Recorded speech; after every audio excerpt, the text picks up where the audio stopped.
Ouverte le 14 octobre dernier, la réunion des cadres et experts du département des hydrocarbures sur les prix des produits bruts en République du Congo, comptant pour le troisième trimestre 2021, est arrivée à sa fin. Cette cérémonie de clôture a été patronnée par le ministre de tutelle, Bruno Jean-Richard Itoa.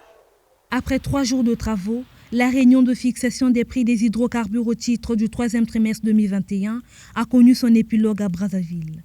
Cette réunion trimestrielle s'est donnée pour objectif d'analyser les tendances du marché pétrolier mondial, les offres et la demande du marché, le comportement des bruts congolais sur le marché et le contexte économique afin de définir les perspectives. Au soir de cette réunion stratégique, les experts et dirigeants des sociétés pétrolières œuvrant au Congo notent une légère hausse de barils du Brent sur le plan international. Une tendance en nette amélioration qui augure de bonnes perspectives pour le Congo, pays producteur de pétrole.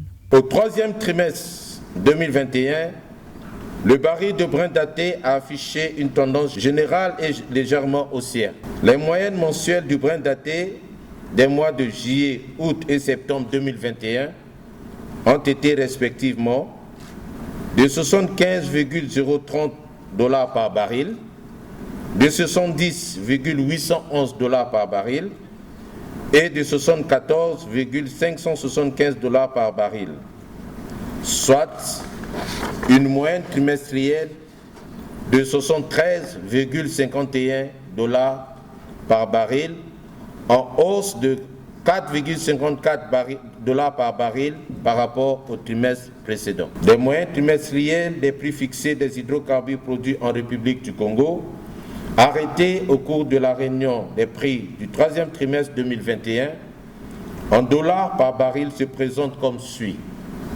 Kosa Blend 72,8, Yumbo 79,6, Kosa Butane 60,2, Kosa Propane 48,1.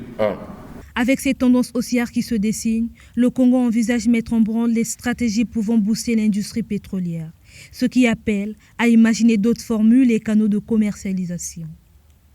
Notre activité est habituée à ces cycles haussiers et baissiers des cours, mais nous devons continuer à renforcer notre outil de production et notre efficacité économique, tout en poursuivant nos investissements pour faire face dans un environnement où la décarbonisation de l'industrie et de la société est un enjeu de taille. Bien évidemment, la tenue du niveau actuel des cours dépendra aussi et en grande partie des prises de position de l'OPEP, dont il faut le souligner avec enthousiasme et fierté, Monsieur le ministre, si vous me permettez. La République du Congo assurera la présidence tournante en 2022. La stabilité du marché reste le vœu ardent du ministre congolais des hydrocarbures, Bruno Jean-Richard Itoa. On peut observer que le marché est plutôt haussier. Les prix sont meilleurs qu'au trimestre précédent. Les prix devraient être encore meilleurs au trimestre qui vient de commencer ici en octobre. Donc ça, c'est une bonne nouvelle. C'est une bonne nouvelle parce que ça va évidemment amener des recettes supplémentaires. Mais cela malheureusement se passe dans un contexte où la production est en train de baisser. Et donc ce que nous disons aux compagnies pétrolières, c'est que c'est le moment d'augmenter la production très vite. Nous les incitons à faire des investissements pour ça. Ça signifie de l'exploration, des puits, des plateformes, de façon à ce que nous ayons une production additionnelle, couplée à des prix meilleurs. Cela devrait nous permettre d'avoir des ressources dont nous avons besoin.